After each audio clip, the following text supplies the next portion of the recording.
Halo, ketemu lagi dengan saya Damar Isti Pratiwi atau cukup panggil saya dengan Priska di channel pembelajaran bahasa Inggris. The limits of my language mean the limits of my words. So, let life surprise you. Ya, hari ini kita akan belajar mengenai cara membuat kalimat dalam bahasa Inggris dengan menggunakan simple present tense. Video ini dibuat untuk pembelajaran taruna atau mahasiswa di Politeknik Perkeretaapian Indonesia Madiun, khususnya di jurusan Railway Mechanical Engineering atau Teknologi Mekanika Perkeretaapian, tetapi tidak menutup kemungkinan bahwa materi ini juga bisa berguna bagi mahasiswa pada umumnya atau juga bagi para siswa-siswi SMA atau SMP atau bahkan sekolah dasar yang saat ini mungkin sedang belajar mengenai simple present tense. Oke. Di materi ini, apa saja yang akan kita bahas? Yang pertama, kita akan membahas mengenai pengertian simple present tense. Peribahasa mengatakan bahwa katanya kalau tidak kenal maka tidak sayang, kalau tidak mengerti maka tidak paham. Untuk itu yang pertama kita akan membahas tentang pengertian simple present tense itu sendiri. Yang kedua, setelah kita mengerti apa itu simple present tense, kita akan membahas jenis-jenis kalimat dalam simple present tense. Yang mana jenis kalimat itu nanti dibedakan menjadi dua macam, yaitu jenis kalimat to be dan jenis kalimat verb. Dan yang terakhir, pembahasan terakhir akan berupa tentang keterangan waktu apa saja yang digunakan dalam simple present tense. Baik, kita masuk ke penjelasan subbab yang pertama, yaitu tentang pengertian simple present tense. Apa sih sebenarnya simple present tense itu? Nah, simple present tense itu adalah cara membuat kalimat dalam bahasa Inggris yang digunakan untuk menyatakan fakta, fact, atau bisa juga digunakan untuk menyatakan kejadian yang dilakukan berulang-ulang, atau kebiasaan, atau habitual action bahasa Inggrisnya. And then also it can be used for stating general truth, atau kebenaran umum, sebuah kebenaran yang sudah diakui secara khalayak ramai atau disebut sebagai general truth, itu juga dinyatakan dengan simple present tense. Oke. Sebelum kita masuk ke jenis-jenis kalimat dalam simple present tense, di sini ada sebuah catatan penting yang saya berikan bahwa semua kalimat dalam bahasa Inggris ataupun dalam bahasa Indonesia itu harus memiliki apa yang disebut dengan subjek dan predikat. Ya, kalau di bahasa Inggris kan nanti jadinya subject and predicator. Subjek dalam bahasa Inggris itu ada, biasanya kita mengenalnya dengan nama personal pronoun, yaitu ada they, ada we, ada I, ada you, juga ada he, she, dan it. Itu macam-macam personal pronoun yang bisa digunakan sebagai subjek yang biasa terletak di awal kalimat. Atau selain personal pronoun tersebut, ketujuh personal pronoun tersebut juga nama orang atau nama benda itu juga bisa berfungsi sebagai subjek jika letaknya di awal kalimat, begitu ya. Nah, lalu kemudian predicator dalam bahasa Inggris itu dibedakan menjadi dua macam, yaitu predicator yang menggunakan verb atau kata kerja dan predicator yang tanpa verb. Nah, karena nggak ada kata kerjanya, karena tanpa verb, so it has to use to be. Jadi harus menggunakan to be. Jadi harus ada to be-nya sebagai pengganti kata kerja. Begitu. Nah, lalu sekarang kita menginjak ke subbab yang kedua, yaitu jenis kalimat. Di sini saya akan menjelaskan terlebih dahulu jenis kalimat simple present tense yang menggunakan to be, yang lebih sederhana polanya daripada menggunakan verb. Oke. To be dalam present tense itu dibagi menjadi tiga macam. Ya, bisa dilihat di slide-nya, yaitu ada is, ada am, dan juga ada are. Ada tiga macam to be dalam simple present tense. Is, am, are. Is itu digunakan ketika subjeknya apa? He, she, dan it. Nah, khusus untuk M, ini the one and only hanya bisa melekat di subjek I saja. Ya, M ini cukup setia pada I, dia tidak mau melekat ke yang lain selain I ya. Dan untuk R itu juga ada 3 seperti is tadi, dia bisa melekat ke they, bisa melekat ke we, bisa melekat ke you. Konsep atau rumusnya di dalam kalimat baik is, am, atau are itu memiliki konsep yang sama, yaitu di kalimat positif letaknya is, am, atau are ini letaknya adalah sesudah subjek. Kalau bisa dilihat di sini subjek is, subjek am, subjek are, begitu ya. Nah, untuk objek yang ada di belakang ini bagaimana? Itu optional, tidak harus ada. Jadi itu bisa berupa objek, bisa berupa keterangan, bisa tidak ada juga tidak masalah. Yang jelas pasti ada tadi seperti yang saya sebutkan di note sebelumnya bahwa kalimat itu harus ada subjek dan predikatnya saja begitu. Nah, untuk kalimat negatif ini polanya juga sama, diletakkan kata not sesudah to be. Jadi sesudah is diberi not, sesudah am diberi not, sesudah are diberi not jika ingin membentuk pola kalimat negatif. Untuk pola kalimat interrogatif atau kalimat tanya, posisi to be dan posisi subjek itu dibalik. Jadi to be yang tadinya ada di belakang subjek, baik di kalimat positif ataupun kalimat negatif, dia diletakkan di awal kalimat untuk kalimat interrogatif. Ya, jadi kalau if di sini ada is followed by subject kemudian objek yang merupakan optional. Di sini juga sama. Nah, kalau di am ini kenapa berubah jadi are dan kenapa berubah jadi you? Kenapa tidak am I atau am diikuti subjek seperti itu? Nah, khusus untuk I itu akan sangat weird sekali ketika kita bertanya pada diri kita sendiri. Misal, apakah kamu lapar? Biasanya kan begitu ya, kita kan bertanya itu biasanya ke orang lain. Apakah mungkin ketika kita bertanya, apakah aku lapar? Apakah aku ngantuk? Kan nggak mungkin kayak gitu. Ya, mungkin sih sebenarnya, tapi akan sound very weird. That's why untuk kalimat yang menggunakan subjek I, itu subjeknya akan berubah jadi you di kalimat interrogatif. Nah, karena subjeknya berubah jadi you, sedangkan to be untuk you itu adalah are, jadi di sini to be-nya juga berubah. To be-nya juga mengikuti to be subjeknya, yaitu you, sehingga berubah jadi are. Kalimat interrogatif untuk di to be are itu sebenarnya sama, are diikuti subjek, sama kayak is tadi ya, tinggal dibalik posisi to be dan subjeknya. Tetapi di sini saya berikan pengecualian ketika subjeknya we. We itu kan juga termasuk saya atau kita itu ada di dalamnya, sehingga akan look sounds very weird ketika kita bertanya pada diri sendiri. That's why ketika subjeknya we itu sebaiknya dirubah jadi you, sehingga kalimatnya itu jadi meaningful atau make sense. Nah, karena to be untuk we ataupun to be untuk you itu sama-sama are, jadi di sini tidak ada perubahan to be, yang berubah hanya subjeknya saja. Demikian.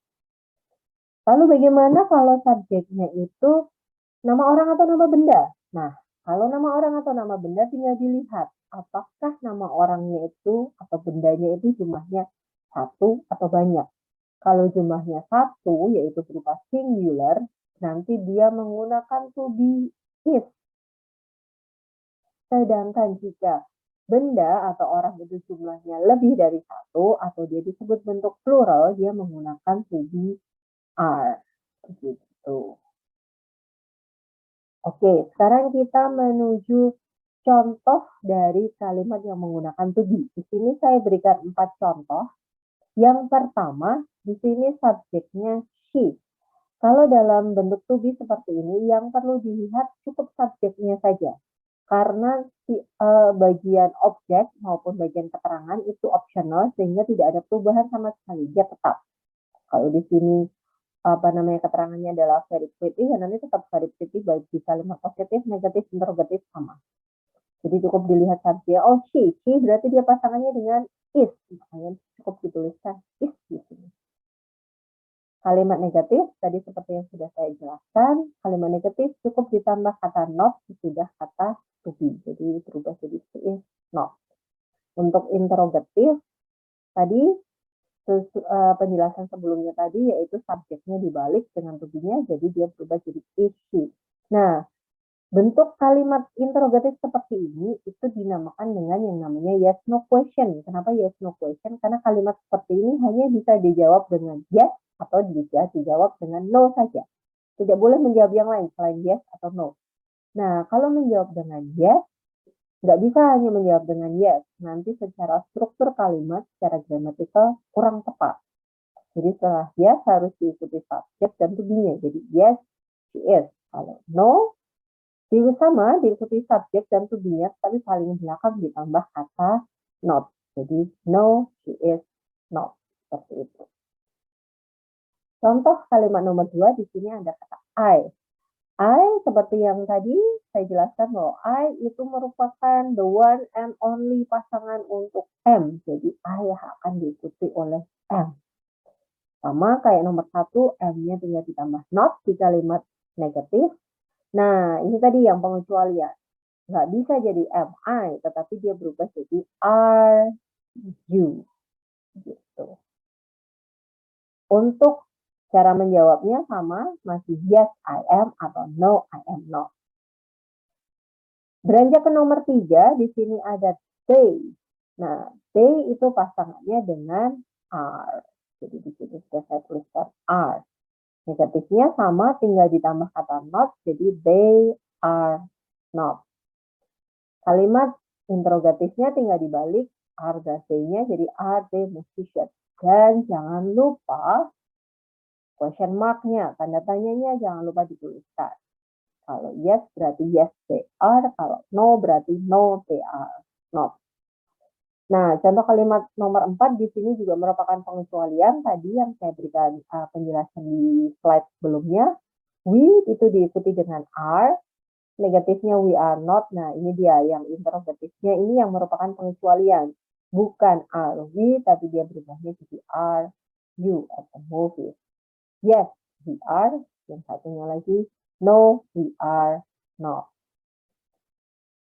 Ada tanda bintang di sini, ada 2 tanda bintang yang saya tuliskan, yaitu untuk penulisan is not.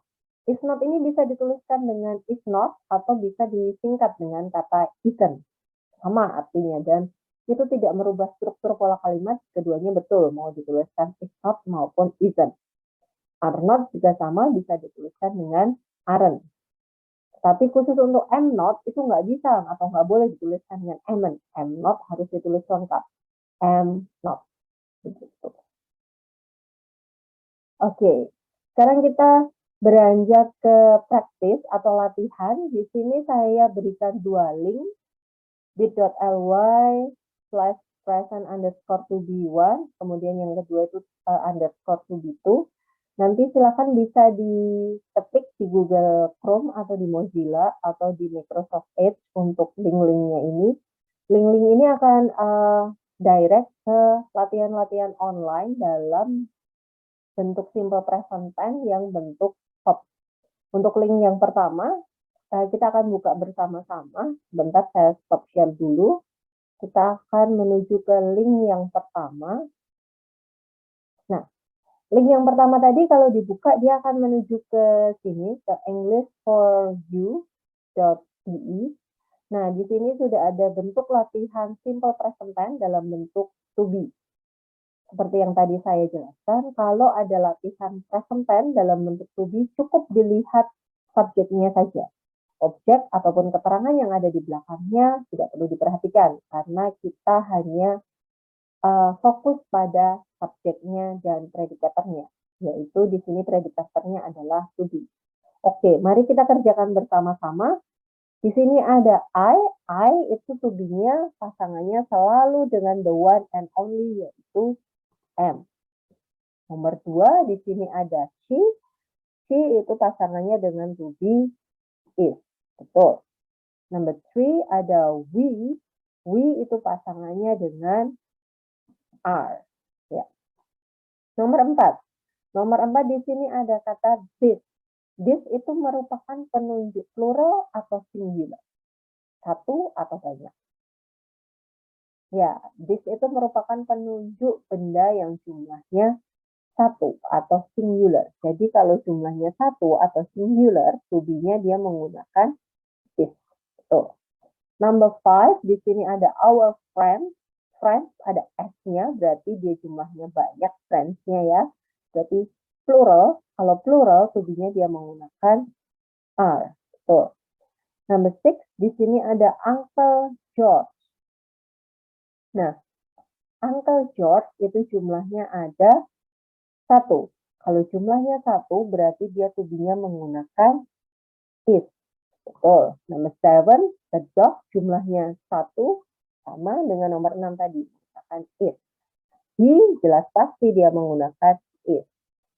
Nah, nomor 9, the shoes.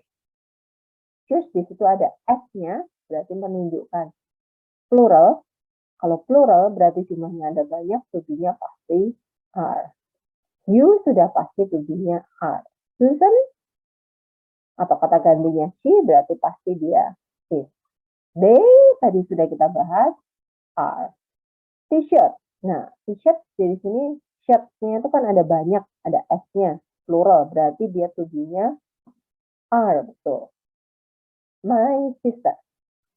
My sister number 14, di situ my sister-nya jumlahnya satu, berarti dia menggunakan is. Betul. Yang terakhir number 15, di situ ada she, berarti to be-nya is. Nah, kalau sudah selesai semua, ini nanti latihannya bisa langsung diklik cek. Nah, kalau diklik cek dan sudah keluar hasilnya seperti ini, tidak ada tandanya salah, tapi semuanya aman seperti ini, berarti artinya sudah betul semua dari nomor 1 sampai nomor 15. Begitu. Baik, kita kembali ke PowerPoint yang tadi. Nah, latihan nomor 1 sudah kita kerjakan bersama-sama tadi. Kalau nanti mau digunakan untuk berlatih lagi, bisa langsung diketik linknya yang bit.ly present to v1 itu di Google Chrome, di Mozilla maupun di Microsoft Edge. Nanti akan langsung redirect ke link yang tadi kita kerjakan bersama-sama. Link yang nomor 2 itu juga bisa digunakan untuk latihan. Konsepnya sama seperti link nomor 1, hanya berbeda webnya saja, berbeda alamatnya. Nanti bisa dikerjakan, bisa buat latihan mengenai simple present tense yang bentuk to be. Begitu. Oke, kita sekarang beranjak ke slide berikutnya. Di slide berikutnya, di sini ada jenis kalimat yang kedua dalam simple present tense, verb atau kata kerja. Oke, pada jenis kalimat yang kedua, yaitu jenis kalimat yang berupa kata kerja dari bentuk simple present tense, di sini tidak seperti to be yang dibedakan menjadi 3, dalam bentuk verb itu hanya dibedakan menjadi 2. Pembedaan ini didasarkan pada jenis subjeknya. Jadi kalau subjeknya itu ini, they, we, I, you, atau plural, plural itu yang jumlahnya banyak, nanti menggunakan rumus atau konsep yang ada di sebelah kiri, yaitu menggunakan subjek diikuti verb 1, lalu objek. Objek ini opsional, boleh ada, boleh enggak. Nah, negatifnya itu tuh tinggal ditambahkan kata do not di depannya. Di depannya verb 1. Ya, di depannya verb 1 tinggal ditambah kata do not. Do not ini nanti juga bisa dituliskan dengan kata don't. Jadi do not atau don't itu artinya sama. Secara struktur, secara gramatikal juga tidak salah. So, subject followed by do not or don't, then followed by verb 1. Interrogatifnya atau kalimat tanya, do-nya yang ada di sini tinggal ditaruh di depan dan dibalik dengan subjek. Konsepnya mirip-mirip yang to be tadi ya, jadi ada konsep dibalik antara do dengan subjek. Verb-nya dia juga tetap verb 1. Jadi di sini untuk subjek they, we, I, you maupun plural yang jumlahnya lebih dari 1, there is no change in verb. Tidak ada perubahan sama sekali dalam bentuk verb-nya. Oke. Ya, bentuk yang kedua sekarang dari jenis kalimat verb yaitu jika subjeknya he, she, it, or singular. Singular itu yang jumlahnya satu. Di sini perlu teliti, perlu hati-hati karena ada perubahan verb. There is a little bit change in the form of verb. Jadi kalau kalimat positif dia menggunakan verb S atau ES. Verb S atau ES itu ya verb 1 ditambahkan S atau ES. Contohnya, makan. Makan itu verb satunya apa? Eat. Betul. Verb S-nya berarti tinggal ditambah S saja. Berarti berubah jadi eat. Tambah S di belakangnya. Contoh lagi, menonton. Itu kan watch. Verb satunya itu watch. Verb ES-nya apa? Watches. Ditambah ES di belakangnya. Begitu saja. Jadi, verb S atau verb ES itu adalah verb 1 yang ditambah S atau ES. Begitu. Nah, di kalimat negatif, di sini kalau tadi di konsep sebelah kiri itu ditambahkannya do, kalau di konsep sebelah kanan dia ditambahkannya dengan kata does not. Does not ini juga bisa dituliskan dengan kata doesn't. Does not dengan doesn't sama ya. Kalau tadi do not itu sama dengan don't, kalau di sini does not sama dengan doesn't. Nah, yang membedakan adalah hati-hati di kalimat negatif, verb-nya bukan lagi verb S atau ES, tetapi balik ke verb 1. S sama ES-nya hilang karena sudah dituliskan di kata does. Begitu. And then interrogative sentence sama, masih pakai does subjek dibalik. Verb-nya juga masih sama seperti di kalimat negatif, yaitu dia menggunakan verb one. So, in this case, verb S or ES is only used for positive sentence. Ya, ingat kalimat positif itu yang hanya menggunakan verb S atau ES. Selebihnya dia menggunakan verb one. Oke. Mari kita menuju contohnya. Nah, contohnya seperti apa sih bentuk plural dan singular itu atau bentuk verb one dan verb S itu? Nah, di sebelah kiri ini adalah contoh bentuk plural, yaitu bentuk yang menggunakan verb one. Contohnya di sini ada saya tulis you go to school. Ya, you itu ada di golongan plural, yaitu ada di golongan apa tadi? They, we, I, you, dan plural. Jadi verbnya tetap verb 1. Go tetap go, you go to school. Negatifnya tinggal ditambah kata do not atau kata don't di depan verb 1. Jadi di sini tinggal nambah kata don't di depan verb 1. Nah, interrogatifnya tinggal balik antara you dan do. Do-nya taruh depan, you-nya taruh belakangnya, verb 1-nya tetap verb 1. Ini contohnya bentuk Dewi Ayu atau bentuk yang plural. Nah, yang di sebelah kanan di sini ada bentuk singular, yaitu bentuk yang tadi menggunakan verb one, verb S atau ES di kalimat positifnya saja ya. Kalau negatif dan interrogatif tetap one, yaitu dalam kelompok he, she, it, dan singular atau yang jumlahnya satu. Di sini saya berikan contoh subjeknya he. Nah, verb yang ada di dalam kurung adalah live, jadi dia berubah jadi verb S, dia berubah jadi live, tinggal ditambah S saja di belakangnya. He lives the country. Negatifnya tinggal ditambah kata does not atau doesn't di depan verb 1, berarti berubah jadi he doesn't leave the country. Interrogatifnya di sini ada does dengan he-nya dibalik, berubah jadi does he leave the country. Seperti itu. Oke, sekarang kita menuju ke latihan praktis. Di sini saya berikan sebuah link bit.ly/present_verb. Nanti bisa diklik linknya, bisa dibuka linknya, bisa diketik langsung saja di Google Chrome maupun Mozilla atau Microsoft Edge. Itu bisa diketik linknya. Ini di link ini akan mengarah pada sebuah website. Sebentar, saya share websitenya. Websitenya nanti akan menuju ke sini. Nah, link yang tadi yang simple present tense bentuk verb itu akan mengarah ke sini. Di sini ada 8 simple present tense exercise. Exercise 1, 2, 3, 4, 5, 6, 7, 8. 8, ada 8. Nah, saya akan berikan contoh untuk exercise yang pertama. Nah, di sini ada, mari kita kerjakan bersama-sama dan mari kita bahas bersama-sama. Di sini ada kata I. I di dalam kurung ada kata go. I itu dia merupakan kelompok yang singular atau plural? Ya, plural. Berarti dia menggunakan verb 1. Kalau verb 1 berarti tetap go. Nomor 2, masih sama, stay, masih golongan CWIU ya, berarti verbnya tetap verb 1. Jadi tetap tidak berubah.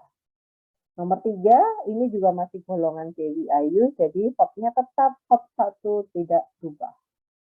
Nomor 4, Tom. Nah, Tom itu kan jumlahnya berapa? 1. Berarti kalau jumlahnya 1, dia kalau kalimat positif dia menggunakan verb S. Ya, kalau verb S berarti tinggal ditambah S. Nomor 5, he sama dengan nomor 4 ya, Tom berarti tinggal ditambah S. Sekarang nomor 6, di sini ada she golongan yang sama seperti nomor 3 tadi, nomor 5 tadi, yaitu verb S ya, berarti tinggal ditambah S sudah verbnya. Nah, nomor 7 di situ ada Martha and Kevin. Berarti plural ya, 2 orang. Kalau 2 orang dia berarti menggunakan verb one. Oke, berarti verb one tetap. Nomor 8, number 8, people. Subjeknya di situ ada kata people. People itu satu atau banyak? Singular atau plural? Ya, plural. Betul. Berarti kalau plural, verbnya verb one. So, tetap. Number 9, di sini Linda. Linda itu kan kata gantinya she ya. Berarti dia nanti menggunakan verb S. Nah, karena di sini ada 2 kata. Take care. Yang ditambah S di take-nya atau care-nya? Take care gitu, apakah take care atau take care? Yang mana kita? Take care itu yang merupakan verb yang mana? Ya, betul. Take. Jadi yang ditambah S hanya yang depan saja. Take care. Nomor 10, John. Di situ ada kata live. Berarti tinggal ditambah S. Live. Nomor 11, we. Jumlahnya berapa? Banyak atau plural? Dia golongan CWIU berarti verb one. Number 12, Lori. Berapa orang? 1 orang. Singular berarti verb S. Betul. 13, ini golongan CWIU ya. Kalau golongan CWIU berarti verb one. Betul. Number 14, you. You itu golongan apa tadi? CWIU tentu saja. Berarti tetap verb one. The last one, number 15, she. She golongan she it ya. Golongan he, she, it, verbnya verb S.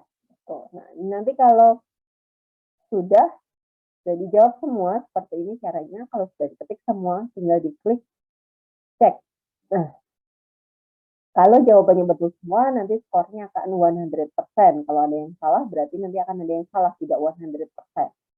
Begitu nanti cara mengerjakannya. Untuk di sini masih ada exercise 2 sampai exercise 8.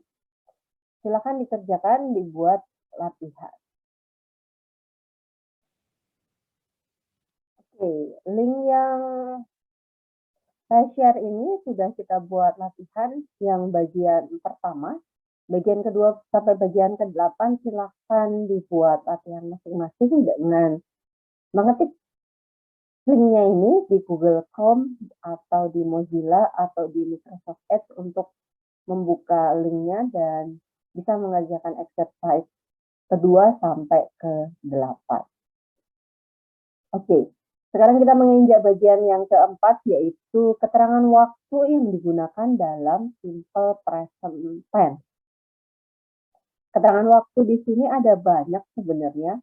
Saya ini hanya menuliskan beberapa yang sering dijadikan keterangan waktu simple present tense, yaitu ada usually, always, often, sometimes, every ini bisa every hour, every day, every week, every year, every month, seperti itu.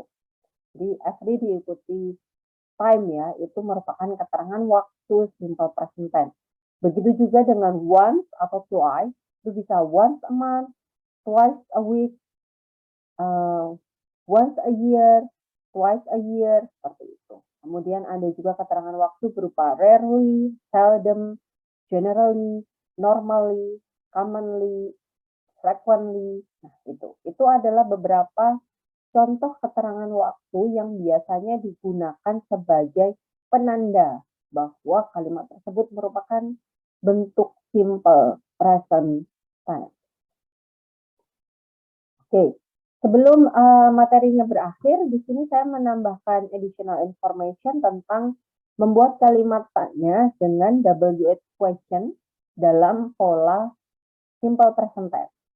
Ya, WH question itu kan ada 6. Ada what, ada when, where, who, why, dan how. Ya, what itu biasanya jawabannya itu tentang sesuatu atau benda, biasanya benda ya, atau objek.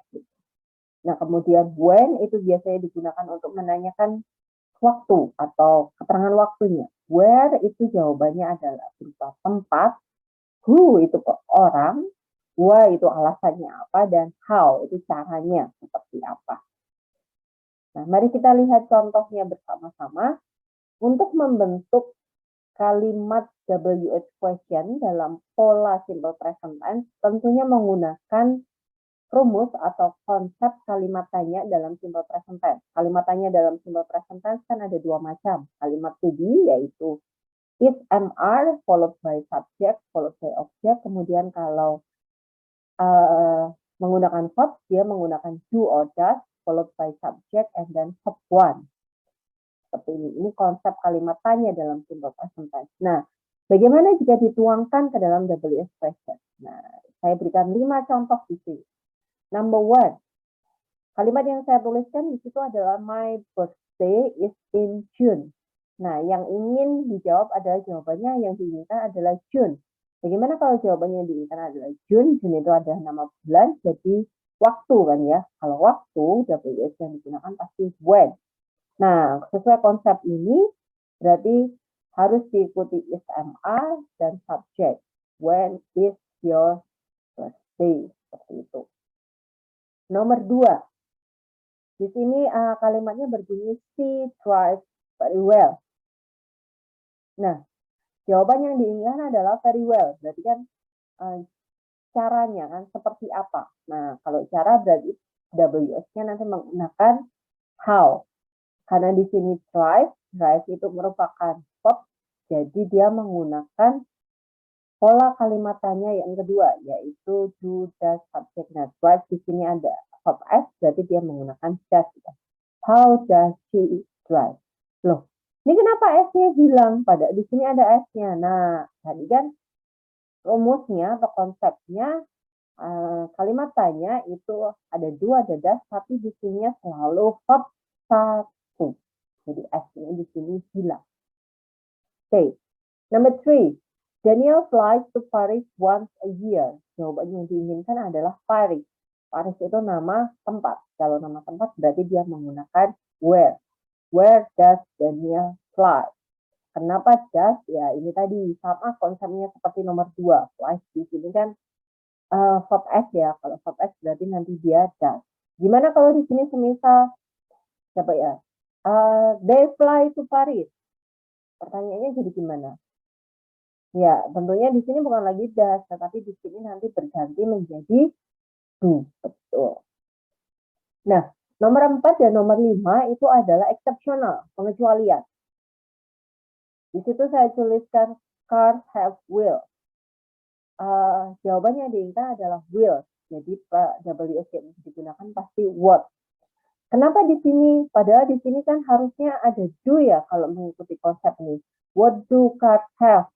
Nah, khusus untuk WH question berupa what atau who, itu tidak menggunakan kata bantu do atau does. Jadi langsung sesudah WH question itu subject and then followed by verb-nya saja. Jadi what cars have. Di sini juga who appears said.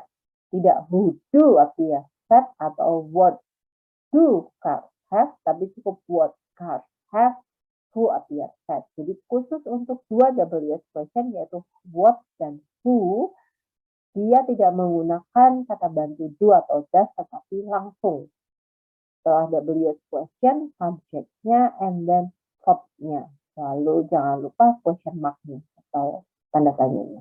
Begitu ya. Oke, that's all about the material about simple present tense yang bisa saya sampaikan hari ini. Thank you very much for watching. Thank you very much for your attention. If you have any question or suggestion or critique, you can send me email in josephpriska@gmail.com.